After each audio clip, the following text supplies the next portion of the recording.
तो ये पीसीबी मैं लेके आ चुका हूँ और टेबल पे इसको खोल रहा हूँ। यहाँ पे आप देखिए, आप लोग काम करने वाले हैं, आप लोग को आइडिया हो जाएगा। यहाँ पे क्या लिखा हुआ है, न्यूट्रल है, लाइन है और 3 कम्युनिकेशन है, ठीक है। उसके हिसाब से मैं यहाँ पे वायर जॉइंट किया, लेकिन उससे पहले इसके अंदर भी देखना उचित है। तो आप देख लीजिए, रेड वायर ये है कम्युनिकेशन सी, लाइन ये वाले पॉइंट में लाइन है, और यहाँ पे मैं इसको लगा भी दिया था, लेकिन यहाँ पे ये एलईडी हल्की हल्की ग्लो कर रही है, ये वाली पावर को शो कर रही है। इसको समझ लेते हैं कि ये अंदर क्या हो रहा है। तो अब तो मुझे हर एक वायर को चेक करना पड़ेगा और बाकायदा। इसके लिए मैं बोलता हूँ कि भाई आप लोग को नहीं आइडिया हो रहा है तो कम से कम आप, आज मैं पहली बार बोल रहा हूँ कि अगर आप टेक्नीशियन हो तो चैनल को सब्सक्राइब कर लीजिए, क्योंकि आपको मैं ऐसी जानकारी देता ही रहूँगा। आज मैं पहली बार इस वीडियो में बोल रहा हूँ कि चैनल को सब्सक्राइब कर लो अगर टेक्नीशियन हो तो, नहीं तो ज़रूरत नहीं है। आप कोई दूसरा चीज़ देखते हैं तो आप देखिए, टेक्नीशियन है तो आप कर लीजिए। यहाँ पे आप देखिए, ये रेड वायर कम्युनिकेशन का है यहाँ पे, लेकिन यहाँ पे क्या किया गया है वो आप देखिए। यहाँ पे देखिए, एसी लाइन वाले पॉइंट में इसको डाल दिया गया है, यानी जो फ्यूज से होकर के जाएगी सप्लाई पूरे यूनिट को, वो सप्लाई यहाँ पे, यानी इंडोर को आउटडोर, या मतलब एकदम अभी क्या बोला जाए, इसमें कम्युनिकेशन को घुसेड़ दिया गया है यहाँ पे।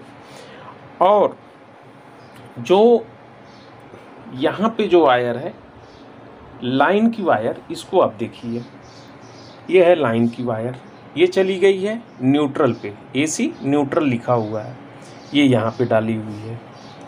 इसके बाद देखते हैं कम्युनिकेशन का कहाँ है, तो उसे देख लीजिए।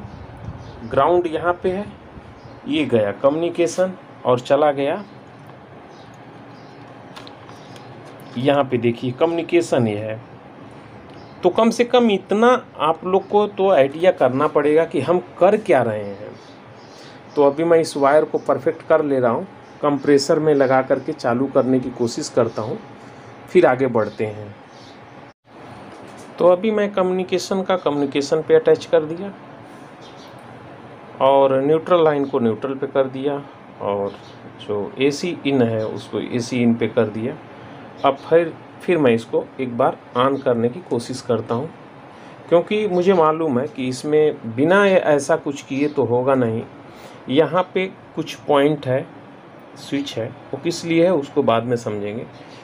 इसका डीसी मोटर है, तो डीसी मोटर मैं लाया नहीं था, उसमें वैसे ही छोड़ दिया था। फिर भी देखते हैं एक बार, इसको हम देखेंगे कि कहीं ये भी तो वायर उलट पुलट नहीं डाला हुआ है, तो चेक कर लेता हूँ अपने हिसाब से, फिर चालू करते हैं। तो यहाँ पे मैंने कनेक्ट कर दिया।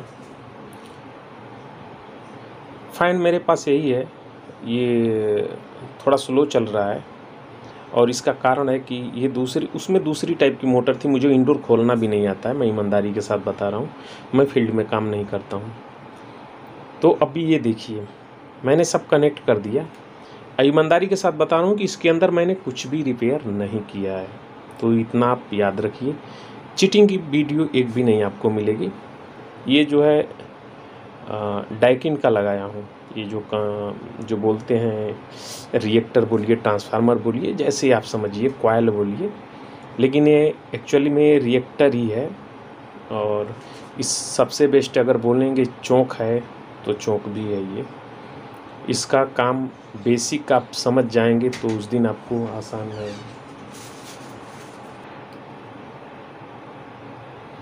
तो यहाँ पे मैंने सब कनेक्ट कर दिया है।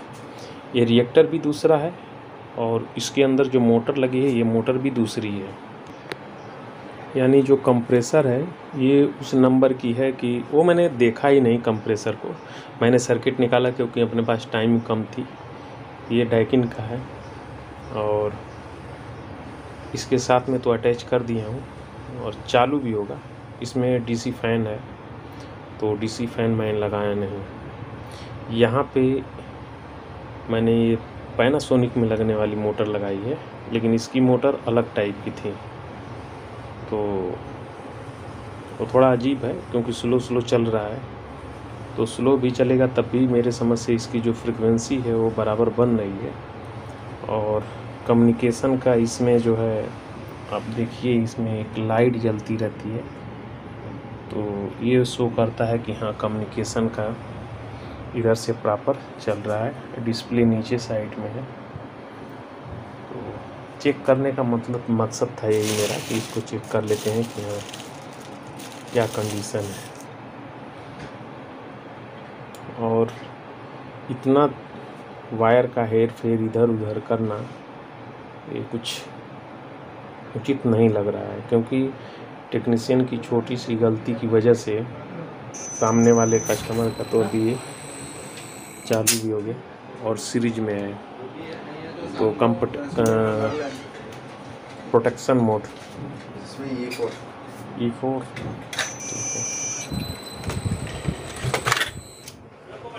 तो ये जो है कंटिन्यू जो है, अभी मैं इसको प्रोटेक्शन से थोड़ा बाहर निकाल देता हूँ। और ये भी ध्यान में आपको रहे कि यहाँ पे फ़ैन नहीं लगा है, तो देखिए बंद भी हो गया। और बंद होने का कारण वो भी मैं बता देता हूँ। इसकी कंप्रेसर अगर बराबर मैच नहीं होगी, इंडक्टेंस बराबर नहीं रहेगा, तो ये चलेगा नहीं, क्योंकि जो रोटर घूमेगी तो उससे जो EMF पैदा होगा उसी से इस सिस्टम को मालूम पड़ता है कि कंप्रेसर पे कोई प्रॉब्लम नहीं है। तो चलिए अभी मैं ख़त्म करता हूँ और इसको पैक कर देता हूँ वापस, रिटर्न उसी कंप्रेसर पे लगा करके ही चेक करेंगे। तो वो भी इंडोर अगर मैं कंप्लीट चालू करके दिखाऊंगा, उसकी भी वीडियो आपको मिल जाएगी। तो मुझे यही कहना था कि आप कहीं भी कभी भी जो है इतना कोशिश करिए कि जानकारी करके जाइए रिपेयरिंग के लिए, नहीं तो कस्टमर का आप नुकसान करेंगे। कोई कस्टमर ऐसा मिल जाएगा कि आपका बहुत बड़ा नुकसान कर देगा। तो ऐसी गलती मत करिए, जानकारी लेते रहिए। हमारे चैनल पे आपको जानकारी मिलती रहेगी इस तरह की, कम्युनिकेशन संबंधित हुआ, ये हुआ, कहाँ कहाँ आपको वोल्टेज चेक करना है वो आप चेक कर भी सकते हैं, अपने हिसाब से समझ सकते हैं। तो चलिए नेक्स्ट वीडियो में फिर मिलते हैं।